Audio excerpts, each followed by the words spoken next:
Assalamualaikum warahmatullahi wabarakatuh.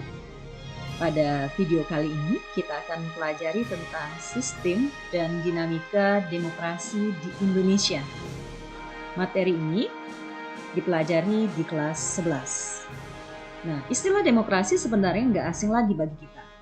Sering kita dengar, apalagi setelah reformasi di Indonesia terjadi. Untuk lebih memahami bagaimana sistem dan dinamika demokrasi Indonesia, kita akan pelajari di video ini. Baik, pertama kita akan pelajari tentang istilah demokrasi. Demokrasi ini berasal dari bahasa Yunani. Terdiri atas dua kata, yaitu demos dan kratos atau kratien. Demos artinya rakyat. Kratos atau kratien artinya pemerintahan rakyat. Kalau diartikan secara sederhana, demokrasi adalah pemerintahan rakyat. Nah, menurut Abraham Lincoln, demokrasi adalah pemerintahan dari, oleh, dan untuk rakyat. Demokrasi ini mempunyai arti yang lebih luas. Apa itu? Nah, demokrasi dalam arti luas adalah landasan dalam menata sistem pemerintahan negara yang terus berproses ke arah yang lebih baik.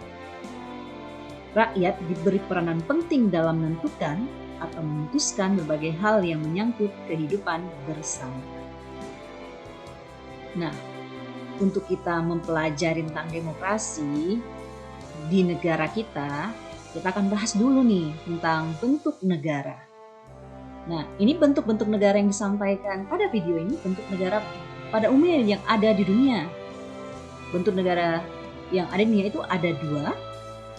Satu, bentuk negara kesatuan. Dua, bentuk negara serikat atau istilahnya federasi atau federal. Nah, bentuk negara kesatuan itu adalah tidak ada negara di dalam negara. Sekali lagi, tidak ada negara di dalam negara. Atau bahasanya negara itu tunggal, yang ada provinsi atau distrik. Nah, ini contohnya adalah negara kita sendiri, yaitu Indonesia. Negara mana lagi contohnya? Yaitu negara Cina. Negara mana lagi? Negara India, benar sekali. Oke. Bentuk negara kedua adalah serikat, yaitu ada negara di dalam negara, atau istilahnya ada negara bagian. Contohnya negara Amerika Serikat. Nah, kita lanjut lagi.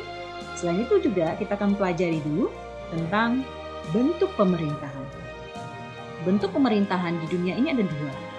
Ada republik, ada kerajaan, atau istilah lainnya adalah monarki. Nah, perbedaannya terletak siapa sih kepalanya gitu. Yang mempalai pemerintahan itu siapa? Oke, kita bahas. Republik itu berasal dari dua kata, yaitu re dan public.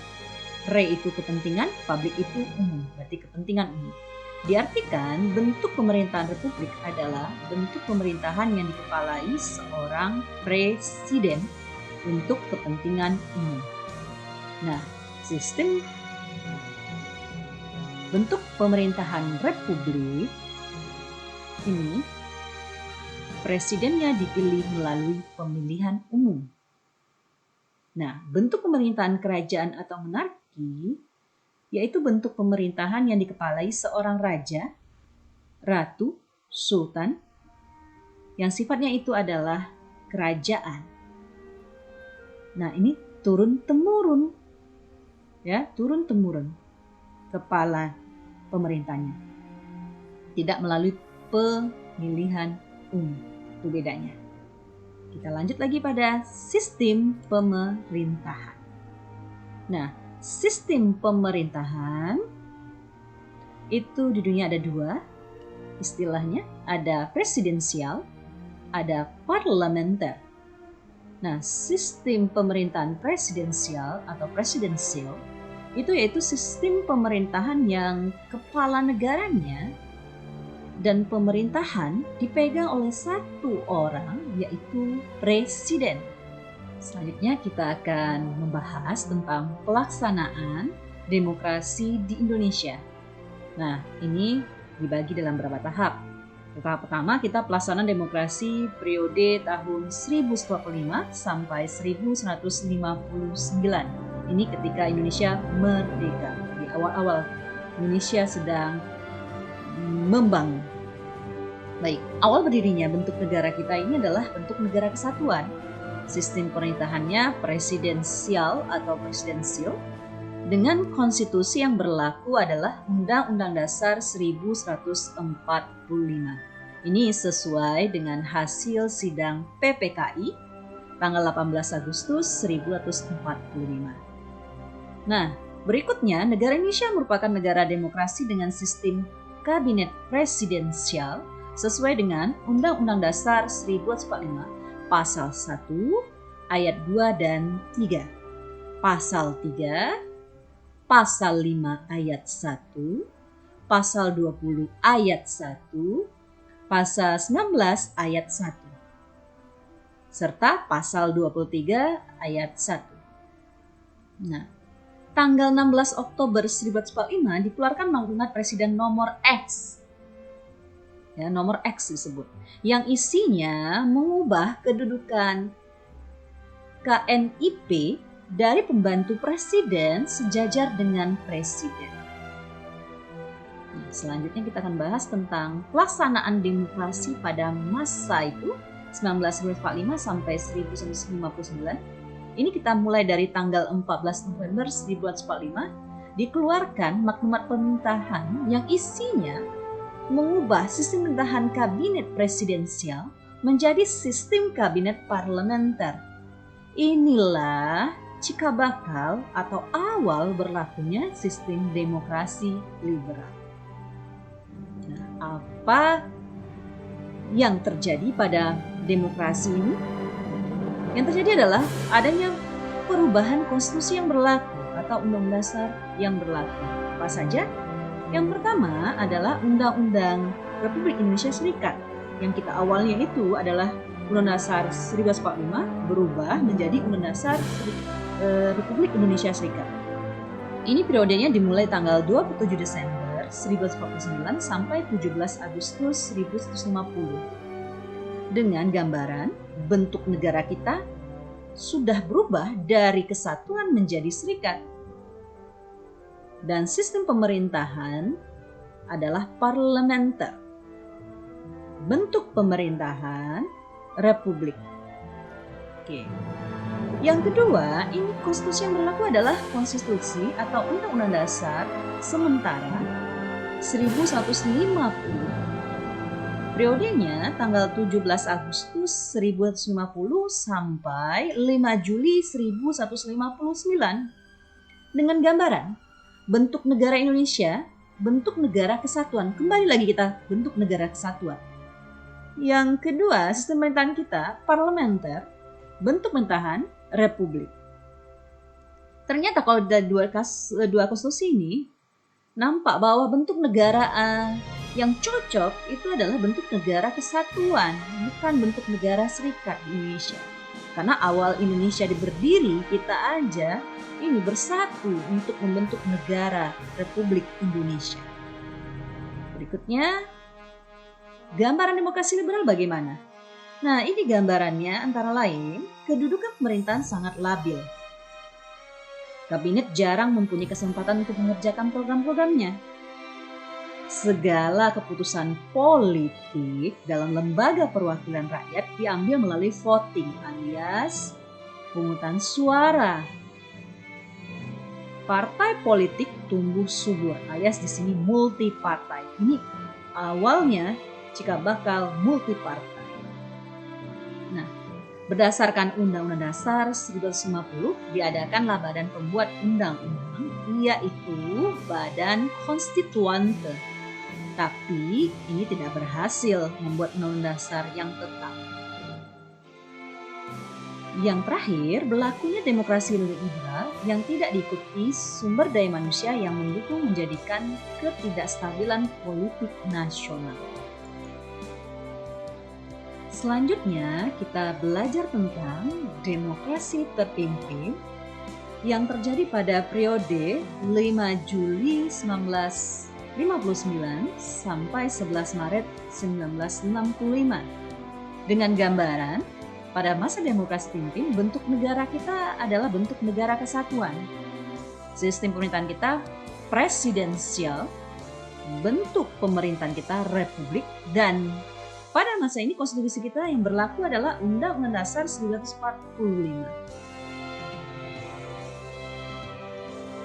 Hal ini terjadi setelah dikeluarkannya Dekret Presiden tanggal 5 Juli 1959 dengan isinya membentuk MPRS dan DPAS, membuarkan Badan Konstituante karena dianggap gagal membuat undang-undang dasar yang baru, dan kembali ke Undang-Undang Dasar 1945.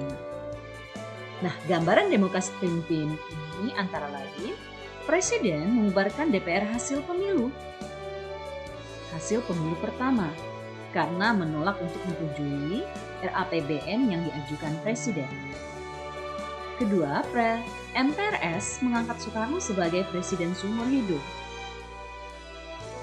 Ketua MPR dan DPR gotong royong diangkat sebagai menteri. Presiden diberi wewenang untuk campur tangan di bidang yudikatif atau kehakiman. Kemudian, Presiden berhak mengambil keputusan dalam lembaga legislatif apabila lembaga tersebut gagal mengambil keputusan. Penyelewengan perundang-undangan di mana tindakan pemerintah dilaksanakan melalui penetapan presiden atau Pempres yang memakai Dekret 5 Juli 1959 sebagai sumber hukum. Berikutnya didirikannya badan-badan ekstra konstitusional seperti Front Nasional yang dipakai komunis sebagai arena kegiatan terbentuknya demokrasi rakyat.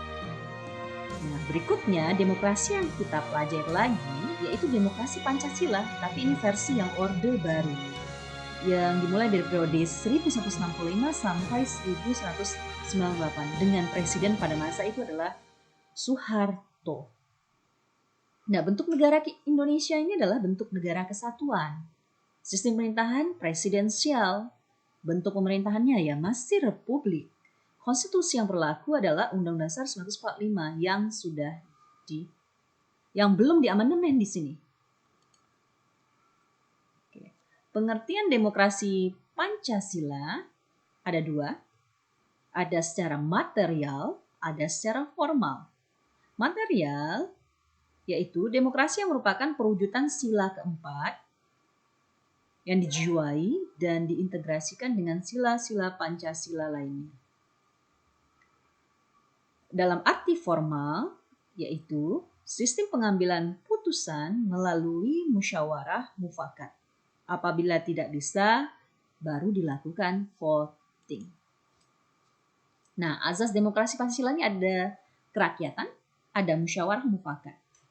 Kerakyatan maksudnya sini adalah mengutamakan kepentingan rakyat. Musyawarah mufakat ini maksudnya setiap pengambilan putusan diupayakan melalui kebulatan pendapat. Prinsip-prinsip demokrasi Pancasila, yang pertama, persamaan, keseimbangan antara hak dan kewajiban, kebebasan yang bertanggung jawab, musyawarah untuk mufakat, mewujudkan keadilan sosial, membina persatuan nasional, menjunjung tinggi cita-cita nasional.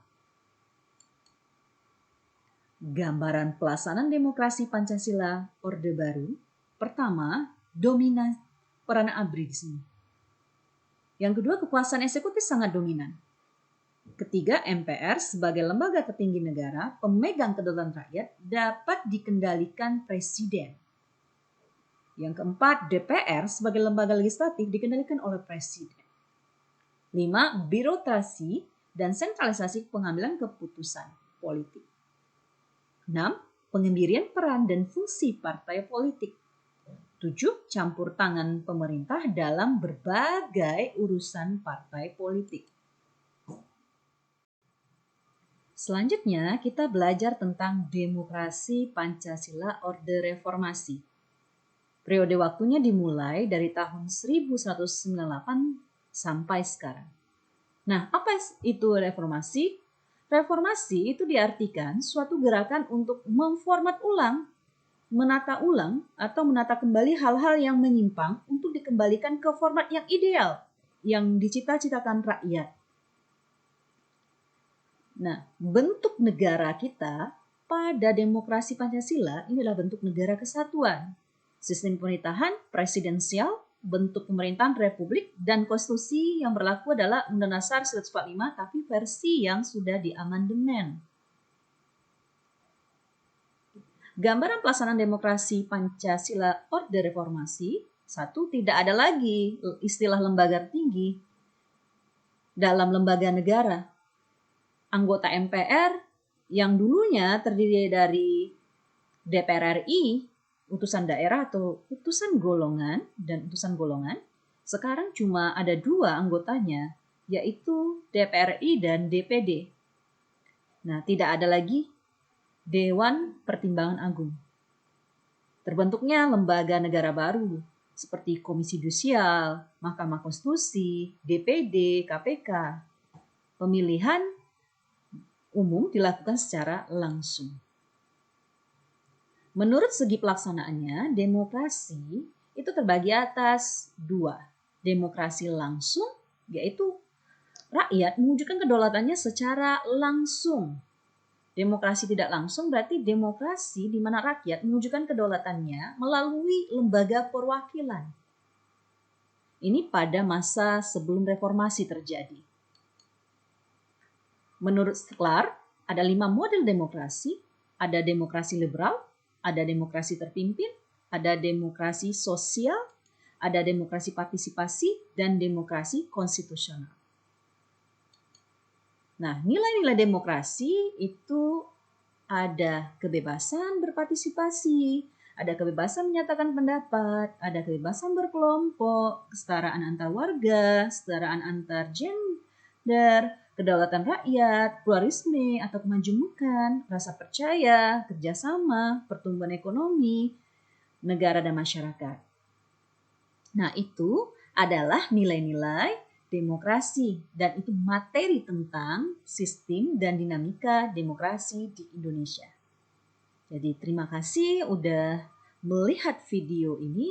Mudah-mudahan ada manfaatnya dan tunggu video pembelajaran berikutnya. Assalamualaikum warahmatullahi wabarakatuh.